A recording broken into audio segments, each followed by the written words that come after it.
The Indian government has now introduced a triad of bills to re-engineer the foundational structure of the legislature.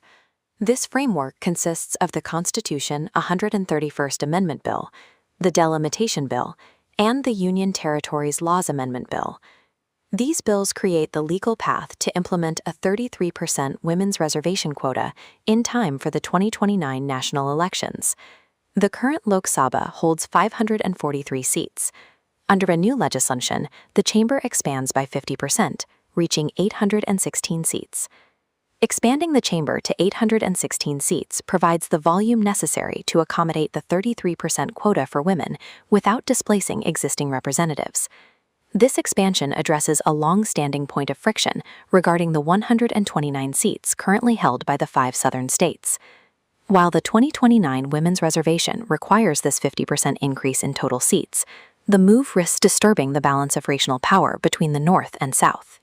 Article 81 of the Constitution mandates that seat allocation strictly follows state population totals, adhering to the principle of one person, one vote, one value.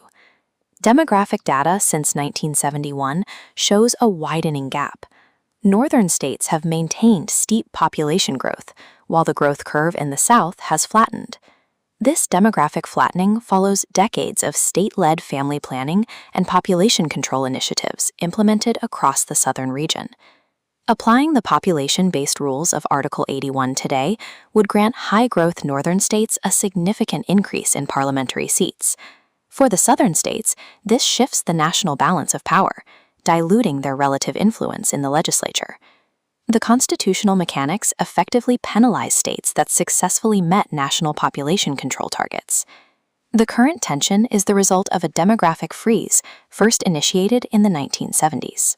Constitutional amendments passed in 1976 and 2001 were designed to prevent the immediate loss of Southern representation.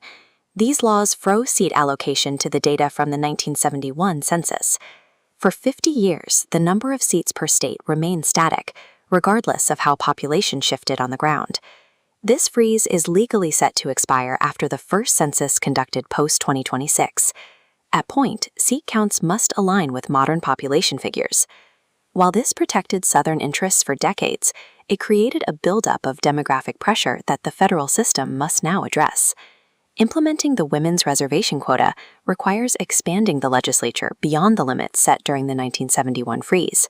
The 2026 legislative triad must resolve this 50-year-old demographic delay to move the reservation policy forward. The 2023 Women's Reservation Bill faced a structural delay based on its original implementation timeline. The original law tied the rollout of female seats to a delimitation exercise that could only legally begin after the publication of the next official census.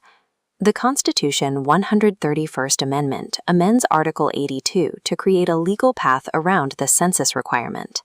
The process will utilize the finalized 2011 census figures to redraw the map, ensuring the reservation is ready for the 2029 elections. Relying on a post-2026 census would push the new seat quotas into the 2030s, missing the 2029 target. This allows the Delimitation Commission to readjust constituencies immediately rather than waiting for future population. The 131st Amendment decouples the execution of social reform from the census timeline. The ultimate resolution for the southern states lies squarely in the specific seat counts proposed by the Union government.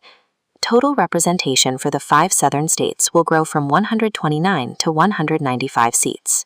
This includes 42 seats for Karnataka, 38 for Andhra Pradesh, 26 for Telangana, 30 for Kerala, and 59 for Tamil Nadu. Increasing absolute seats is only one part of the calculation. The critical factor is how these numbers relate to the rest of the country. Because the total size of the Lok Sabha is expanding to 816, the southern block of 195 seats maintains a 23.87% share of the House.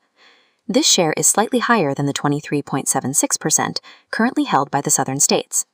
By increasing the total denominator to 816, the government meets population-based seat requirements in the North while maintaining the South's relative power.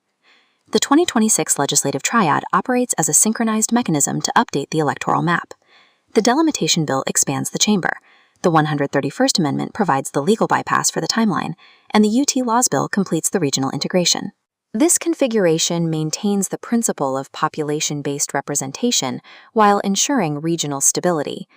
These legal adjustments set the stage for the structure of the 2029 general election.